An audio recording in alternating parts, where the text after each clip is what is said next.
Bismillahirrahmanirrahim. Assalamualaikum warahmatullahi wabarakatuh. Sahabat yang beriman, seperti kita ketahui bersama bahwa setiap manusia pasti akan tinggal selama 9 bulan di dalam kandungan seorang ibu. Dan di dalam kandungan kita belum mengetahui apapun. Kita belum mengetahui siapa ibu kita, siapa ayah kita, saudara kita dan sebagainya. Orang tua kita juga belum mengetahui wajah, jenis kelamin kita atau yang lainnya saat kita masih di dalam kandungan. Namun kini zaman sudah semakin canggih dan modern. Bahkan saat ini para orang tua yang sedang menunggu kehadiran buah hati mereka pun sudah bisa memprediksi jenis kelamin anak-anaknya meski masih di dalam kandungan. Bahkan orang tua sekarang juga dapat melihat aktivitas calon anak mereka yang masih di dalam kandungan tersebut dengan menggunakan peralatan yang canggih. Menurut para pakar medis, mendengarkan musik bagi ibu hamil dinilai sangat baik untuk kesehatan janin. Namun bagaimana jika yang didengarkan adalah Al-Quran? Di dalam kebiasaan masyarakat barat, mendengarkan lagu klasik menimbulkan Mozart effect yang berpengaruh dalam tumbuh kembang janin dan membuat anak semakin cerdas. Namun apakah kita tidak sadar bahwa bacaan ayat Al-Quran yang merdu ternyata memiliki gelombang alfa yang sama? Mendengarkan bacaan ayat Al-Quran yang disenandungkan secara merdu juga memiliki gelombang alfa pada otak bayi. Ini juga menjadikan pikiran yang tenang, kesehatan dan intelijensia meningkat. Bahkan dalam scan dan ultrasonografi atau USG menunjukkan bayi bersujud ketika dibacakan ayat Al-Quran. Dalam video berikut ini akan diperlihatkan aktivitas bayi yang masih di dalam kandungan. Dan lihat perbedaannya saat tidak dibacakan Al-Quran dan pada saat dibacakan Al-Quran. Kita bisa lihat bahwa reaksi bayi terhadap dua suara tersebut sangatlah berbeda. Saat bayi mendengarkan suara Al-Quran, dia tampak lebih tenang dan seakan-akan ikut mendengarkan dengan sesama lantunan ayat-ayat suci Al-Quran. Berbeda saat dia mendengarkan suara lain. Ini membuktikan bahwa meskipun bayi tersebut belum mengetahui apapun di dunia ini, namun ia telah mengenal penciptanya, yaitu Allah Subhanahu wa Ta'ala. Dan apabila dibacakan Al-Quran, maka dengarkanlah baik-baik dan perhatikanlah dengan tenang agar kamu mendapatkan rahmat. Quran Surat Al-A'raf ayat 204. Kami telah menciptakan kamu, maka mengapakah kamu tidak membenarkan? Adakah kamu perhatikan atau benih manusia yang kamu pancarkan? Kamukah yang menciptakannya ataukah kami yang menciptakannya? Quran Surat Al-Waqiah ayat 57-59. Sahabat yang beriman, itulah keagungan dan kedahsyatan Al-Quran jika dibacakan oleh ibu yang sedang hamil. Semoga jadi tambahan ilmu buat kita semua. Allahu a'lam. Assalamualaikum warahmatullahi wabarakatuh.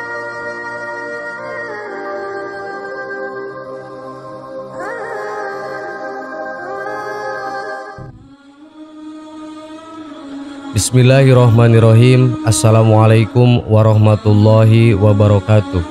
Sahabat yang beriman, surga adalah tempat yang diciptakan oleh Allah Subhanahu wa Ta'ala untuk hamba-hamba yang diridhoinya, sebagai balasan terbaik atas ketaatan dan kesabaran mereka saat hidup di dunia.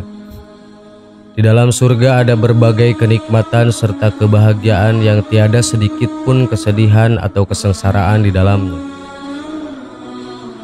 Akan tetapi terdapat sepenggal kisah tentang penyesalan penghuni surga. Kenapa demikian?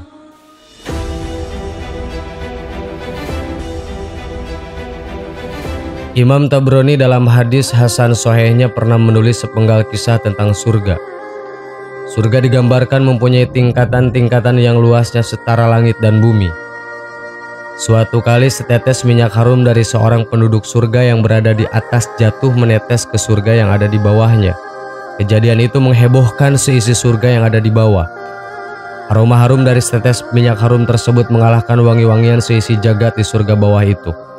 Penduduk surga yang ada di bawah bertanya-tanya, dari manakah wangi harum itu? semerbak wangi yang belum pernah mereka rasakan sebelumnya. Dijawablah oleh para malaikat penjaga surga, aroma yang sangat harum itu berasal dari tetesan minyak wangi dari seorang penduduk surga yang tinggal di atas mereka. Penduduk surga bawah itu pun makin penasaran, apa yang membuat orang tersebut bisa memasuki surga yang ada di atasnya.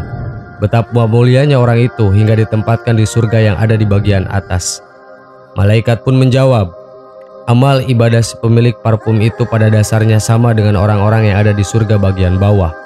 Namun bedanya, si pemilik parfum itu memiliki zikir yang lebih banyak dari engkau sebanyak 1 kali. Maka ia pun ditempatkan di surga yang lebih tinggi, lanjut malaikat itu. Saat itu penyesalan pun meliputi penduduk surga yang di bawah. Mereka menyesal mengapa sewaktu di dunia mereka menyia-nyiakan waktu. Andaikan saja mereka mau lebih banyak untuk berzikir dan beribadah, tentu mereka bisa ditempatkan di surga yang lebih tinggi. Di akhirat, penyesalan tidak hanya datang dari penghuni neraka saja. Hadis riwayat Tabrani ini membuktikan, penduduk surga sekalipun akan menyesali dirinya di dalam surga. Mereka menyesal mengapa tidak menyibukkan diri dengan ibadah. Mereka menyesal tidak disibukkan oleh urusan-urusan akhirat, kerja-kerja positif, ibadah, serta hal-hal kebaikan. Mereka beranggapan mereka telah meremehkan akhirat yang saat itu mereka rasakan betapa besar nilainya. Hadis ini juga menunjukkan betapa besarnya nilai sebuah zikir di hadapan Allah dan mendapat ganjaran yang besar. Sebagaimana digambarkan dalam hadis, penghuni surga tidak menyesal kecuali atas waktu yang mereka lalui di dunia tanpa berzikir mengingat Allah Azza wa Jalla. Hadis riwayat At-Tabrani dalam Al-Kabir, Al-Baihaqi dalam As-Sab'i. Dalam hadis lain disebutkan, ada 2 kalimat yang ringan di lidah tapi berat timbangannya di akhirat. Kalimat itu adalah Subhanallahi wa bihamdihi wa subhanallahil adzim. Hadis riwayat Bukhari. Tidakkah hadis ini dapat memotivasi kita yang ingin memburu akhirat? Jika sebuah zikir yang enteng di lidah saja dihargai dan diberi ganjaran sedemikian besar di akhirat, maka tentu ibadah-ibadah yang lebih berat dan mendapatkan ganjaran yang lebih berat pula. Bagaimana kiranya ganjaran bagi mereka yang menunaikan ibadah haji, sholat tahajud sepanjang malam, dan orang-orang yang berjihad berperang di jalan Allah. Betapa besar pula ganjaran orang yang bersusah payah menuntut ilmu, menghafal Al-Quran, mengabdikan diri pada kedua orang tua, dan berbagai aktivitas mulia lainnya. Tentu itu semua mendapatkan ganjaran lebih baik di sisi Allah Subhanahu wa Ta'ala. Dalam hadisnya, Rasulullah SAW bersabda, bentengilah diri kalian dari api neraka walau dengan sebutir kurma. Hadis riwayat Ahmad, Bukhari, dan Muslim. Bayangkan saja, dengan bersedekah hanya sebuah biji kurma atau memberi makan orang yang berbuka puasa dengan sebuah biji kurma bisa menjadi tameng dari api neraka. Bagaimana pula jika mereka bersedekah dengan membangun masjid, sekolah agama, fasilitas umum, dan sarana pendidikan? Tentu mereka lebih terlindungi dari api neraka selama semua itu ikhlas karena Allah semata. Sahabat yang beriman, semoga apa yang kami sampaikan dapat memotivasi kami khususnya, umumnya kita semua agar jauh lebih baik ke depannya dalam peribadahan kita kepada Allah Subhanahu wa Ta'ala. Amin. Wallahu a'lam. Assalamualaikum warahmatullahi wabarakatuh.